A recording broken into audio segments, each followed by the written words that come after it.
जय जगन्नाथ मेरे प्यारे किसान भाइयों। एग्रीकल्चर बाबा हेल्प डेस्क में आपका हार्दिक स्वागत है। जैसे जैसे मौसम सुहाना होता जा रहा है अर्थात बारिश होती जा रही है, वैसे वैसे धान की एक्टिविटी भी बढ़ती जा रही है। अर्थात धान लगाने की प्रक्रिया लगभग लगभग कुछ क्षेत्रों में पूरी हो चुकी है और कुछ क्षेत्रों में ये चल रही है। तो लोग अब धान में दीमक की दवाई, फुटान की दवा या फिर किसी भी प्रकार के रोग की दवाइयाँ देना प्रारंभ कर चुके हैं। तो आज के वीडियो में एक स्पेशल टॉपिक को कवर करेंगे, तो इस वीडियो को अंत तक जरूर देखना।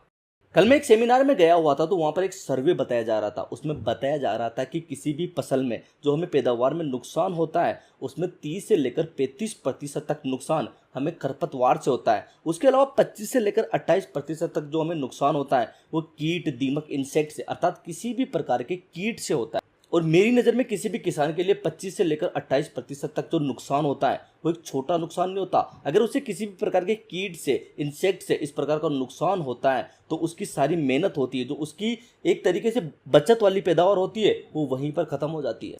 जब बारिश कम होती है और धान की फसल में पानी का भराव अच्छे से नहीं रह पाता, पानी सूख जाता है, तो उस समय दीमक, कीट जो जड़ों पर अटैक करते हैं, उनका सबसे ज़्यादा नुकसान देखने को मिलता है धान की पैदावार में। क्योंकि वहाँ पर ही वो कल्लों को बढ़ने से रोक देते हैं, उसकी धान की जड़ों के विकास को वहीं पर रोक देते हैं, जिससे पौधे का विकास अच्छे से नहीं हो पाता और हमें पैदावार में बहुत हद तक गिरावट देखने को मिलती है।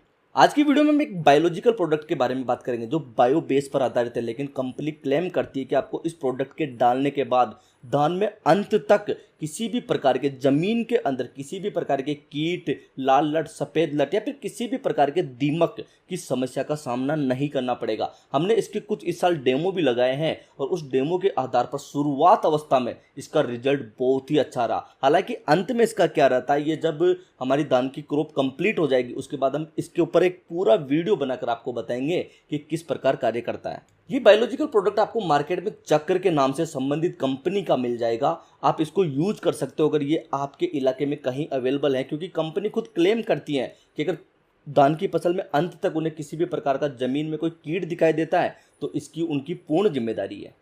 हालांकि अभी हमारे नज़रिए से ये एक तरीके से एक्सपेरिमेंट वाला प्रोडक्ट है, तो मैं आपको ज़्यादा अपनी क्रॉप में डालने को रिकमेंड नहीं करूँगा। अगर आप 10-20 बीघा करते हो तो 2-3 बीघा में अगर ये आपके इलाके में अवेलेबल है तो आप इसका उपयोग करके देख सकते हो। हालांकि इसका जो अंत में रिजल्ट रहेगा उसके बारे में हम फुल डेडिकेटेड वीडियो बना के डालेंगे। इसके अलावा अगर आपको किसी भी प्रकार की एग्रीकल्चर से संबंधित कोई भी जानकारी चाहिए तो एग्रीकल्चर बाबा को सब्सक्राइब कीजिए और सीधा हमसे कांटेक्ट करने के लिए हमारे इंस्टाग्राम हैंडल एग्रीकल्चर बाबा पर जाइए और सीधा मैसेज कीजिए। जय जय श्री राम।